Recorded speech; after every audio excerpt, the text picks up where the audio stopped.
Hello.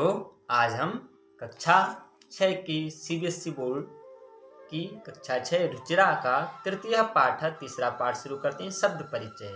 इससे पहले हमने जो प्रथमा पाठ द्वितीय पाठ था, उन दोनों में प्रथमा पाठ में पुल्लिंग, द्वितीय पाठ में स्त्रीलिंग और यह तृतीय पाठ नपुंसकलिंग का बोध कराएगा। यहाँ पर नज़दीक और पास, नज़दीक यानी पास और दूर यानी हमारे पास में और दूर के लिए, जैसे हमने स्त्रीलिंग पुल्लिंग में एसह, सह, ऐसा, सा, ऐसे आज जानेंगे कि नपुंसकलिंग वाली वस्तुएं के लिए हम किस प्रकार के इस शब्द का प्रयोग करेंगे।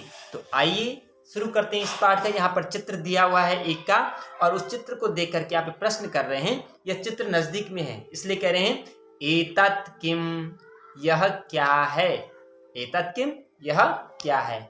तो कहा एतत् खनित्रम अस्ति। खनित्रम, यहाँ पर जो नपुंसकलिंग का बोध करा रहा है खनित्रम शब्द है ना। तो यहाँ पर इसलिए जो एतत् शब्द है यह भी नपुंसकलिंग का है, यानी जो वस्तु हमारे पास में होती है, हमारे नजदीक होती है, समीप में अगर कोई नपुंसकलिंग की कोई वस्तुएं हैं तो उसके लिए एतत् शब्द का प्रयोग होगा। अगर एक है, एक वचन में नपुंसकलिंग में नजदीक के लिए एतत् का प्रयोग होगा। तो कहा एतत् खनित्रम अस्ति। एतत्, यह, खनित्रम, खोदने वाला, क्या, गैंती, फावड़ा। तो आप गैंती भी कह सकते हैं और फावड़ा भी कह सकते हैं। तो कहा यह गैंती अस्ति है, यह गैंती है। श्रमिका खनित्रम चालयति। श्रमिका यानी श्रमिक, श्रमिक यानी मजदूर। खनित्रम, गैंती को, चालयति, चला रहा है। श्रमिक गैंती को चला रहा है। अब दूर के लिए क्या कहेंगे। अगर एक वचन में ही कोई एक ही है और हमसे दूर में है थोड़ा, तो उसके लिए आता तत्। नपुंसकलिंग में दूर के लिए तत् शब्द का प्रयोग आएगा एक वचन में। तो देखिए तत् किम, पूछ रहे हैं वह क्या है, वह क्या है। तत् विश्राम गृहम अस्ति। तत्, वह, विश्राम गृह है। विश्राम गृह जिसको हम प्रतीक्षालय बोलते हैं, है ना। विश्राम करने के लिए जो स्थान रास्तों पे, सड़कों के किनारे बना होता है, बारिश से बचने के लिए, धूप से बचने के लिए, है ना, तो उसके विश्राम गृह कहा जाता है। तो कहा तत् विश्राम गृहम अस्ति, वह विश्राम गृह है। किम अत्र भित्तिकम अस्ति। अब उसके बारे में पूछ रहे हैं। किम, क्या, अत्र, यहाँ, भित्तिकम अर्थात दीवाल है। क्या इस विश्राम गृह में, क्या इसमें दीवाल है। अत्र भित्तिकम नास्ति, न अस्ति। अत्र, यहाँ, भित्तिकम, दीवाले, दीवाल, न, नहीं, अस्ति, है, यहाँ दीवाल नहीं है। अब दूर के लिए नपुंसकलिंग में अब तक हमने एक वचन के शब्द देखे, दोनों नजदीक में एक वचन और दूर में एक वचन। अब नजदीक में द्विवचन के शब्द अगर दो हैं और हमारे पास में, तो वहां पर एतत् की जगह कौन से शब्द का प्रयोग किया जाएगा। तो कहा एतत् की जगह वहां पे एते का प्रयोग होगा। तो पूछ रहे हैं एते के, या ये दोनों कौन हैं, है ना। ये दोनों कौन, अब वहां पे तो एक ही बैठा है, चित्र में तो एक ही बैठा है, लेकिन उसके हाथ में जो है उसके बारे में पूछ रहे हैं। तो कहा एते अंगुलिके स्तः। ये दोनों अंगुलिके अर्थात अंगुलियों में जिसको पहले, यानी अंगुली, अंगूठी, ये दोनों क्या हैं, अंगूठियां हैं। सुवर्णकारः अंगुलिके रचयति। जो सुवर्णकार, यहाँ पे जो सुनार, सोना बनाने वाला, सोने के आभूषण बनाने वाले को क्या बोलते हैं, सुवर्णकार, जिसको हम ज्वेलर्स भी कहते हैं इंग्लिश में, है ना।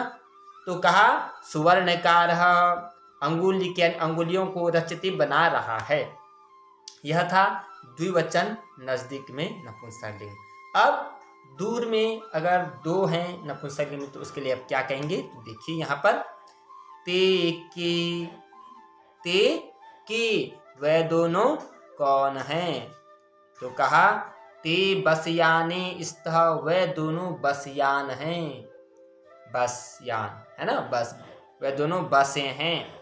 ते बसयाने कुत्र गच्छतः, वह दोनों बसयान कुत्र, कहाँ, गच्छतः, जा रहे हैं। वह दोनों बस गाड़ियां कहाँ जा रही है। तो कहा ते रेल स्थानकम गच्छतः, वह दोनों रेल स्थानक अर्थात रेलवे स्टेशन, है ना, गच्छता, जा रहे हैं। वह दोनों रेल अड्डा, रेलवे स्टेशन जा रहे हैं।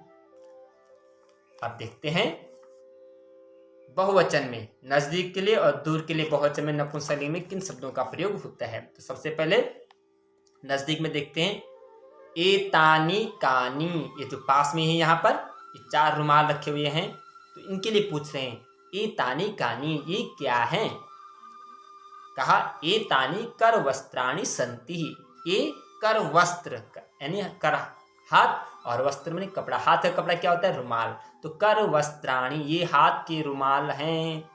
किम एतानी पुराणानि, किम क्या, एतानी ये जो 4 हैं, एतानी बहुवचन है, 2 से ज्यादा बहुवचन में आ गए, तो यहाँ पे तो 4 हैं। तो कहा ये किम क्या, एतानी यह, पुराणानि अर्थात पुराने हैं, क्या ये पुराने हैं, न एतानी तु नूतनानि, न नहीं, एतानी ये, नूतनानि नए हैं, ये तो नए हैं, ये पुराने नहीं हैं।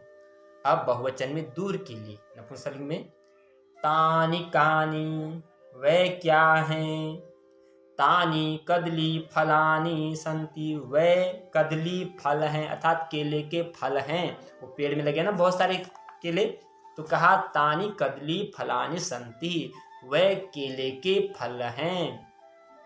किम तानि मधुराणि, क्या वे मधुराणि मीठे हैं, आम हाँ, तानि मधुराणि हाँ वे मीठे, पोषकाणि च और पोषक हैं, वे मीठे, और जो च बाद में च का अर्थ होता है और, तो वो च का बीच में आ जाएगा अर्थ करते समय, तो आम हाँ, तानि वे मधुराणि मीठे, च अर्थ बीच में आ जाएगा, और पोषकानि पोषक हैं, वे मीठे भी हैं और पोषक तत्व वाले भी हैं। तो यह था यहाँ पर तृतीय पाठ शब्द परिचय नपुंसकलिंग का, और इसके बाद हम आपको मिलते हैं अगली नई वीडियो में। अब आपको ध्यान रखना है कि नजदीक के लिए और दूर के लिए किन शब्दों का प्रयोग किया जाता है।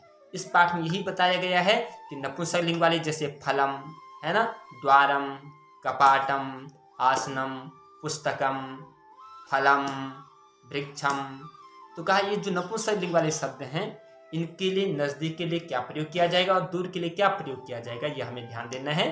तो मिलते हैं अपनी अगली वीडियो में, तब तक के लिए धन्यवाद।